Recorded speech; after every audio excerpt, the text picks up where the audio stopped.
இந்த வீடியோவில் பாரதம் அன்றைய நாற்றங்கால் அப்படின்ற ஒரு கவிதை தான் பார்க்க போகிறோம். 6th ஸ்டாண்டர்ட் டேர்ம் 3 தமிழ் புக்கில் இருக்கக்கூடிய ஒரு கவிதை. இது யார் எழுதியிருப்பாங்க அப்படின்னு பார்த்தீங்கன்னா தாரா பாரதி.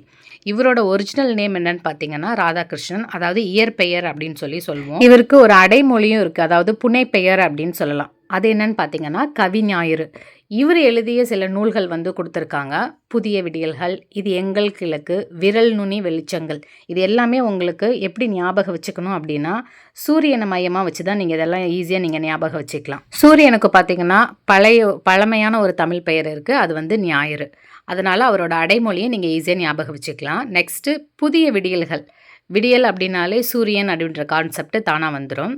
நெக்ஸ்ட்டு இது எங்கள் கிழக்கு. சூரியன் எந்த சைடு உதிக்கும் அப்படின்னு பார்த்தீங்கன்னா கிழக்கு சைடு. ஸோ இதையும் நீங்கள் சூரியனை மையமாக வச்சு ஞாபகம் வச்சுக்கலாம். அடுத்தது விரல் நுனி வெளிச்சங்கள். சூரியன் வந்தாலே வெளிச்சம் ஆட்டோமேட்டிக்காக வருது இல்லையா? ஸோ இந்த எல்லா நூல்களோட பெயர்களையுமே நீங்கள் சூரியனை மையமாக வச்சு ஞாபகம் வச்சுக்கலாம். வீடியோவோட எண்டில் இன்னும் சில முக்கியமான நூல்களோட பெயரும் நான் ஆட் பண்ணியிருக்கேன். ஸோ டெட் பேப்பர் 1 and 2க்கு ப்ரிப்பேர் பண்ணுறவங்களா இருந்தீங்க அப்படின்னா வீடியோவை கடைசி வரைக்கும் பாருங்கள். ஏன்னா வீடியோவுக்கு இடையில் டெட் எக்ஸாமில் ஏற்கனவே கேட்ட கொஷின்ஸை நான் சொல்லியிருக்கேன். இந்த பாடல் பார்த்தீங்கன்னா பாரதம் அன்றைய நாற்றங்கால் அப்படின்ற இந்த கவிதை தாரா பாரதியின் கவிதைகள் அப்படின்ற தொகுப்பில் இடம்பெற்றிருக்கு. ஸோ இதுவுமே டெட் எக்ஸாமில் கேட்கறதுக்கு வாய்ப்பு இருக்குது. பாரதம் அன்றைய நாற்றங்கால் எந்த தொகுப்பில் இடம்பெற்றிருக்கு அப்படின்னு கேட்கலாம். ஸோ இதெல்லாம் ஞாபகம் வச்சுக்கோங்க. முக்கியமாக இந்த கவிதையில் எதை பற்றி சொல்கிறாங்க அப்படின்றத ஷார்ட்டாக ஒரு ஜிஸ்ட் மாதிரி பார்த்துடலாம். நமது நாட்டில் நிறைய இயற்கை வளங்கள் இருக்குது. மலை, காடு, நதின்னு சொல்லிட்டு நிறைய இயற்கை வளங்கள் இருக்குது. அதை பற்றி சொல்லியிருக்காங்க. அதோட இலக்கிய வளங்களை பற்றியும் சொல்லியிருக்காரு. இலக்கிய வளங்கள்னால் நிறைய நூல்கள் நிறைய எழுத்தாளர்கள் எழுதியிருக்காங்க. உதாரணத்துக்கு சொல்லணும்னா திருக்குறள். அடுத்ததாக பார்த்திங்கன்னா வேற்றுமையில் ஒற்றுமையை கொண்டது நமது நாடு அப்படின்னு சொல்கிறாரு. அதாவது வேறு மொழி பேசுகிறவங்க, வேறு கலாச்சாரத்தை ஃபாலோ பண்ணுறவங்க, அவங்களோட உணவு, உடை எல்லாமே பார்த்திங்கன்னா வேறையாக இருக்கும். அப்படி இருக்கிற எல்லாருக்குள்ளேயும் ஒரு ஒற்றுமை இருக்குது. இந்தியர்கள் அப்படின்ற ஒரு ஒற்றுமை இருக்குது. அந்த ஒற்றுமையை பற்றி பேசுகிறாரு இந்த பாடலில். நம்ம லைன் பை லைன் நெக்ஸ்ட் பார்த்துடலாம். ஏன்னா இந்த பாடல் ரொம்ப முக்கியமான ஒரு பாடல். இதில் வர லைன்ஸை கூட எக்ஸாமில் கேட்குறதுக்கு நிறைய வாய்ப்பு இருக்குது. ஃபஸ்ட்டு என்ன கொடுத்துருக்காங்க அப்படின்னா புதுமைகள் செய்த தேசம் இது, பூமியின் கிழக்கு வாசல் இது அப்படின்னு சொல்கிறாரு. புதுமைகள் செய்த தேசம் அப்படின்னா நாடு. புதுமைகள் செய்தது அப்படின்னா நமது நாடு என்னென்ன புதுமைகள் செஞ்சுருக்குன்னு பார்த்தீங்கன்னா நிறைய கண்டுபிடிப்புகள் கண்டுபிடிச்சிருக்கு. நான் ஏற்கனவே சொன்ன மாதிரி நிறைய நூல்கள், அறிவு, நன்னெறி சொல்லி கொடுக்குற மாதிரியான நூல்கள் நம்ம நாட்டில் இருக்குது. உதாரணத்துக்கு திருக்குறள் உலகுக்கே நன்னெறி அறிவு சொல்லி கொடுக்கக்கூடிய ஒரு நூல். ஸோ அதனால் புதுமைகள் செய்த தேசம் இது அப்படின்னு சொல்கிறாரு.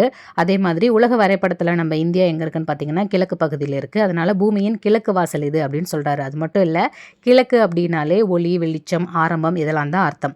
ஸோ அறிவு, ஒளி எல்லா நாடுகளுக்கும் கொடுக்கக்கூடிய நுழைவாயிலாகவும் இருக்குது அப்படின்றதுனால பூமியின் கிழக்கு வாசல் இது அப்படின்னு சொல்கிறாரு. நெக்ஸ்ட் பார்த்தீங்கன்னா தெய்வ வள்ளுவன் நெய்த குரல் தான் தேசம் உடுத்திய நூலாடை. தெய்வ வள்ளுவன் அப்படின்றது திருவள்ளுவர். அவர் எழுதிய நூல் பார்த்தீங்கன்னா திருக்குறள். இதுதான் தேசம் உடுத்திய நூலாடை அப்படின்னு சொல்கிறாரு. திருக்குறள் அப்படின்ற இந்த நூல் நமது நாட்டுக்கு ஒரு நூலாடை மாதிரி அப்படின்றாரு. ஏன்னா திருக்குறள் பார்த்தீங்கன்னா நான் ஆல்ரெடி சொன்ன மாதிரி அறம், நன்னெறி இதெல்லாமே சொல்லக்கூடிய, அறிவு சொல்லக்கூடிய ஒரு நூல், உலகுக்கே அறிவு சொல்லக்கூடிய ஒரு நூல். அதனால் இந்த நூல் நம்ம தேசத்தோட நூலாடை அப்படின்னு சொல்கிறாங்க. எது நம்ம தேசத்தோட நூலாடை அப்படின்னு கேட்டாங்கன்னா திருக்குறள் அப்படின்றத நம்ம மறந்துடக்கூடாது. அதுக்கப்புறம் பார்த்திங்கன்னா மெய்களை போற்றிய இந்திய தாய்க்கு மெய்யுணர்வு என்கிற மேலாடை. நம்ம இந்திய நாடு எப்போவுமே மெய்களை போற்றக்கூடிய ஒரு நாடு. மெய் அப்படின்னா உண்மை. உண்மைகளை ஒரு உயர்ந்த பண்பாக கொண்டு இருக்கக்கூடிய நாடு தான் நம்ம இந்திய நாடு. அதனால் மெய்யுணர்வு என்கிற மேலாடை, மேன் வருது. ஸோ ஞாபகம் வச்சுக்கோங்க.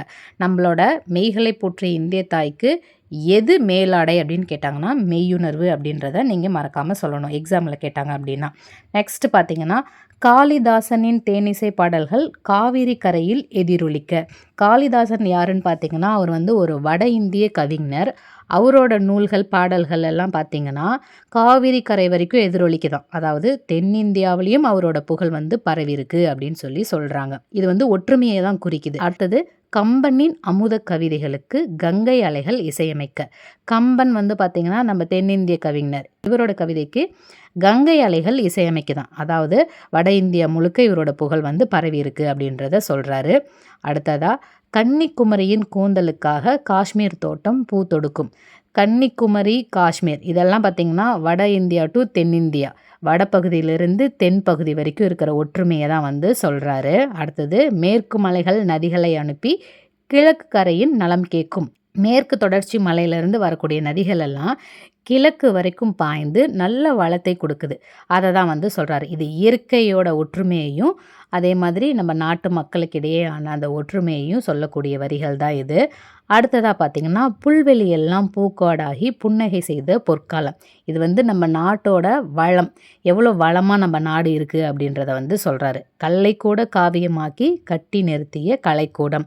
அதாவது நிறைய கற்களை வைத்தே நிறைய சிற்பங்கள், நிறைய கோவில்கள் எல்லாம் வந்து கட்டி அமைச்சிருக்காங்க நம்ம இந்தியர்கள். அந்த பெருமையை தான் இந்த லைனில் சொல்கிறாரு. அடுத்தது, அன்னை நாட்டின் அமுத சுரபியில் அந்நிய நாடுகள் பசித்திர. நம்மளோட தாய்நாடு வந்து ஒரு அமுத சுரபி மாதிரி எடுக்கெடுக்க வந்துக்கிட்டே இருக்கும். ஸோ அப்படிப்பட்ட நம்ம நாடு அந்நிய நாடுகளோட பசியையும் தீர்க்குது. அதாவது நம்மளோட வளங்கள் பிற நாடுகளுக்கும் நிறைய வளங்களை வந்து ஏற்றுமதி செய்கிறாங்க, நிறைய பொருட்களை. அதை தான் இந்த இடத்துல வந்து சொல்கிறாங்க. அடுத்தது, அண்ணல் காந்தியின் சின்ன கைத்தடி அறத்தின் ஊன்றுகோலாக. நம்ம காந்தியடிகள் அப்படின்னாலே நமக்கு முதல்ல ஞாபகம் வர்றது அவரோட அந்த எளிமை, அதுக்கப்புறம் அஹிம்சை. இது வந்து அறத்துக்கு ஒரு பெரிய ஆதாரமாக இருக்குது அப்படின்னு சொல்லி சொல்கிறாங்க. மறுபடி லாஸ்ட்டாக ஃபஸ்ட்டு என்ன லைன் கொடுத்தாங்களோ அதே தான் லாஸ்ட்லேயும் சொல்கிறாங்க. புதுமைகள் செய்த தேசம் இது, பூமியின் கிழக்கு வாசல் இது. இந்த லைனையும் ஞாபகம் வச்சுக்கோங்க. இதை எழுதியவர் யார் அப்படின்னு கேட்டாங்கன்னா நம்ம கண்ணை மூடிட்டு தாரா பாரதி அப்படின்னு சொல்லணும். இதில் பாருங்கள், ஈஸியாக ஞாபகம் வச்சுக்கலாம். ஏற்கனவே தாரா பாரதியோட விஷயங்கள் நமக்கு எல்லாமே, அவரோட நூல்கள், அதுக்கப்புறம் அவரோட அடைமொழி, இது எல்லாமே ஞாபகம் வச்சுக்கிறதுக்கு நம்ம சூரியனை வந்து மையமாக வச்சுருந்தோம். இந்த லைனுமே அப்படி தான். இதில் பூமியின் கிழக்கு வாசல் இதுன்னு வருது பார்த்தீங்களா? கிழக்கு அப்படின்னாலே நமக்கு சூரியன் ஞாபகம் வரணும்.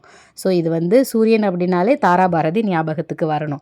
இது எல்லாமே சூரியனை மையமாக வச்சு தாரா பாரதி அண்ட் அவர் எழுதிய இந்த பாடலை நீங்கள் அழகாக ஞாபகம் வச்சுக்கலாம். அதே மாதிரி ஏற்கனவே நடந்த ஒரு எக்ஸாமில் கேட்கப்பட்ட கேள்வி தான் இது. கவிஞர் தாரா பாரதியின் இயற்பெயர் வந்து கேட்டிருக்காங்க. இதோட சரியான விடை என்ன அப்படின்றத மறக்காமல் காமெண்ட்டில் சொல்லுங்கள்.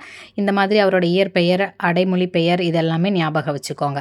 அடுத்தது, அவரை பற்றின சில முக்கியமான விஷயங்கள் அண்ட் அவர் எழுதிய இன்னும் சில முக்கியமான நூல்கள், படைப்புகள் வந்து நான் கொடுத்துருக்கேன். அதையுமே நல்லா பார்த்துக்கோங்க.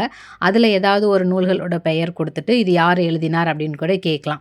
ஸோ கண்டிப்பாக அதெல்லாம் நம்ம நல்லா பார்த்து வச்சுக்கோங்க. அடுத்ததாக தாரா பாரதி வந்து பார்த்திங்கன்னா, அவரை பற்றி அவரே ஒரு கூற்று சொல்லியிருக்காரு. என்னன்னு சொல்லியிருக்காருன்னு பார்த்திங்கன்னா, பாரதி அந்த தலைப்பாகை கவிஞனின் தமிழ் படித்து கவிஞன் ஞானவன் நான் அப்படின்னு சொல்லியிருக்காரு. அதாவது பாரதியோட கவிதைகள், சுப்பிரமணிய பாரதி இருக்கார் இல்லைங்களா, அவரோட கவிதைகளை படித்து ஊக்கமடைஞ்சி அவரோட பாதையை பின்பற்றியவர் தான் இந்த தாரா பாரதி. அதனால தான் அவரோட பேரில் கூட பார்த்திங்கன்னா பாரதி வந்து ஆட் ஆயிருக்கு. ஸோ இந்த லைனை கொடுத்துட்டு இது யார் சொன்னது தாரா பாரதியை பற்றி அப்படின்னு கேட்டாங்கன்னு பார்த்தீங்கன்னு வச்சுக்கோங்களேன், தாரா பாரதியை தான் அவரை பற்றி சொல்லியிருக்காரு. ஸோ இது எல்லாமே முக்கியமான பாயிண்ட்ஸ் தான், ஞாபகம் வச்சுக்கோங்க. எக்ஸாமில் கண்டிப்பாக கேட்கலாம். இந்த வீடியோ யூஸ்ஃபுல்லாக இருந்துச்சுன்னா மறக்காமல் ஒரு லைக் போட்டுட்டு நான் கேட்ட கொஷினுக்கான ஆன்சரையும் மறக்காமல் காமெண்ட்டில் போட்டுருங்க. டிஎன் டெட் பேப்பர் 2க்கு படிக்கிறவங்க கண்டிப்பாக என்னோடய சேனலை ஃபாலோ பண்ணிக்கோங்க. அரசு தேர்வு அப்படின்ற சேனலை ஃபாலோ பண்ணிக்கோங்க. தொடர்ந்து வீடியோஸ் வந்துக்கிட்டே இருக்கும். See you all in the next video. Until then, bye.